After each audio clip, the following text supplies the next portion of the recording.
So you're buying a new construction home in Northern Virginia and you're feeling very overwhelmed right now with the numerous amount of upgrades that the builder is offering, and you're not quite sure which options you should make a priority. Well, in this week's video, I'm gonna share with you the top 5 upgrades you must do when buying a new construction home right here in Northern Virginia. So sit back, relax, because we're getting started right now.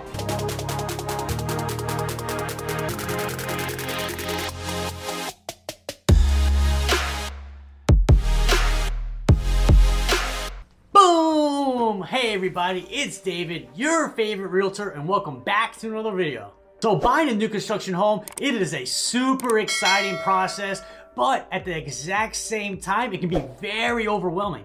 Unlike buying a resale property with a new construction, you're picking out your lot, you're picking out your flooring, you're picking out your cabinets, you're picking out your structural options, and all of that can add up very quickly. So unless you have an unlimited budget, you definitely don't want to pick every single option that the builder has available for you. In fact, I went through the same struggle myself when I bought my new construction home here in Ashburn back in 2021. I was really struggling. What options should I do and which options should I not do? So before we dive into this video, I made basically the exact opposite of this video late last year of the top 5 upgrades you must avoid when buying a new construction home. I'll leave a link in the description. Definitely go check that out after you watch this video. Now there's 3 main reasons why these items made this list. One is they're super inconvenient to do after the fact. Second reason is you always want to think long term. What's the resale value of your home going to be? And the third reason is some of these are just impossible to do after the home's already been built. So let's dive into it right now with the first upgrade you must do when buying a new construction home, and that's gonna be structural options. So structural options, that can be like adding a 4th bedroom, adding a 3rd garage space, adding a rooftop terrace, maybe a main level bump out, things like that. And the reason why this is on this list is you can't do these after the fact. I'll use myself as an example. I added the rooftop terrace to my townhouse style condo. It was like a $30,000 upgrade, and I'm so glad I did because my neighbor, they chose not to get the rooftop terrace, and they could literally have all the money in the world right now, and they still cannot add a rooftop terrace because the homes have already been built. So I'm not telling you to take every structural option, obviously not. But if you're like a growing family and you know you may need that 4th bedroom down the line, go ahead and add that structural option. Or if you know a lot of the members of the household work from home, then add that main level office, because these structural options are either A, extremely challenging and expensive to add after the fact, or impossible. Now, the next upgrade you must do, and that's gonna be finishing the basement. Now this really only applies to if you're buying a new construction single family home, but if you don't know, most homes here in Northern Virginia have a basement. They're super popular, especially compared to other parts of the country. Now, with that being said, you're gonna have a basement standard. That's gonna come with your new construction single family home. However, having the basement finished, that is definitely an option that you pay for. So when I'm saying have the basement finished, basically what it is, the builder, they're adding flooring, drywall, paint. So basically now you can enjoy your basement space. So why do I recommend this upgrade? Couple reasons. One, it's gonna be a lot easier and less expensive for the builder to finish the basement compared to if you did it after the fact. Second reason is you get to actually enjoy your basement. Maybe you want to add a bar there in the future, or a movie theater room, or a play area for the kiddos. If it's an unfinished basement, guess what it turns out to be? Literally, it is just storage. You just have like your Christmas tree and a bunch of boxes or just junk you'd never use. And the third reason is resale value.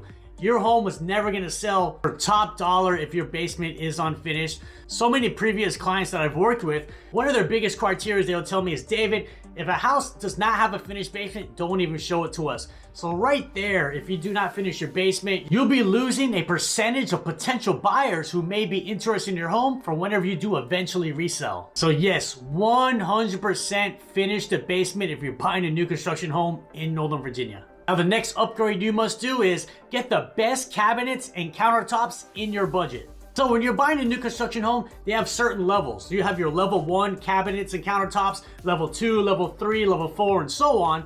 And the higher the level, the better the quality is and the more expensive it is. So I recommend never get the base level cabinets and countertops because they're not very pretty, very ugly, and they look actually very dated. In fact, I see so many times homes that are just built like 5 years ago, like in 2017, and that owner decided to go with the base level cabinets and countertops, and the home looks so dated. It literally looks like a home that's 20 years older. So yes, I recommend getting the best cabinets and countertops that you can afford. The higher, the better. And for a couple of reasons. One, you actually get to enjoy it when you're living in the house. We all know kitchen's the main attraction of a house. So when you're having your housewarming party, people are gonna be so impressed with your kitchen. And two is, you always gotta think long-term, resale value. Kitchens are one of the #1 reasons why a home sells. The nicer your kitchen is, the faster your home will resell, and a much higher probability that you'll get top dollar. Now in theory, you can just have the builders add the base cabinets and countertops and you can remodel afterwards.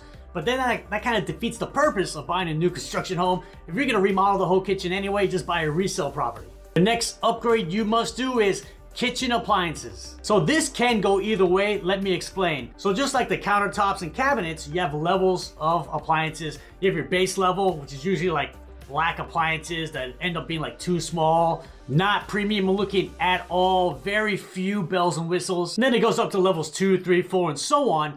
And I always recommend never get the basic package that it comes with. Pay for a higher level appliances because you're already spending money on the countertops and cabinets.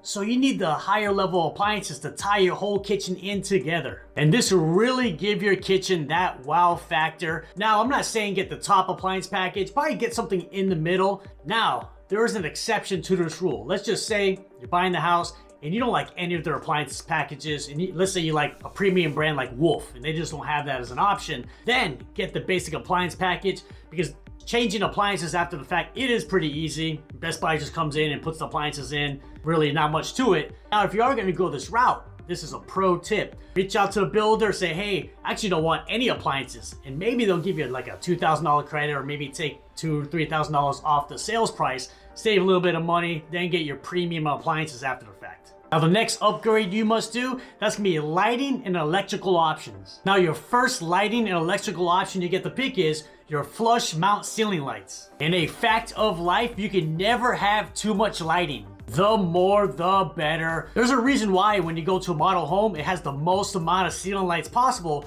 Ceiling lights just make your house so much brighter, more inviting, and just more beautiful overall. Now, can you add this after the fact? Yes, you can. But why have an electrician come in, put holes in your ceiling just to add this lighting when the builder can easily do it? Another option you want to add is pre-wiring for like ceiling fans or light pendants. Now me, I unfortunately went cheap and did not add the pre-wiring in my secondary bedrooms, and I wish I did because I really want to add ceiling fans. And me not doing that option, I saved 300 bucks and I'm very mad at myself. Now, could I get an electrician to come in and add pre-wiring? Yes, but it'll cost me a lot more than $300, so guess what? I'm just not gonna do it. Now for some other electrical options that you should consider having the builder do is, let's say you need some extra outlets maybe in your rooftop or your rear deck patio, definitely have the builder do that.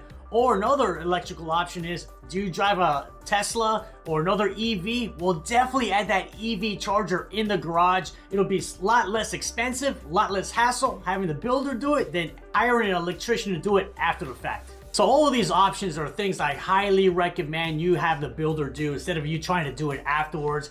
It's gonna save you a lot of time, money, and pain. And if you're even thinking about buying a new construction home right here in Northern Virginia, reach out to me, give me a call, shoot me a text, send me an email. You know I got your back. And if you want to learn more about living right here in Northern Virginia, check out these videos right here, and I'll see you on the next video.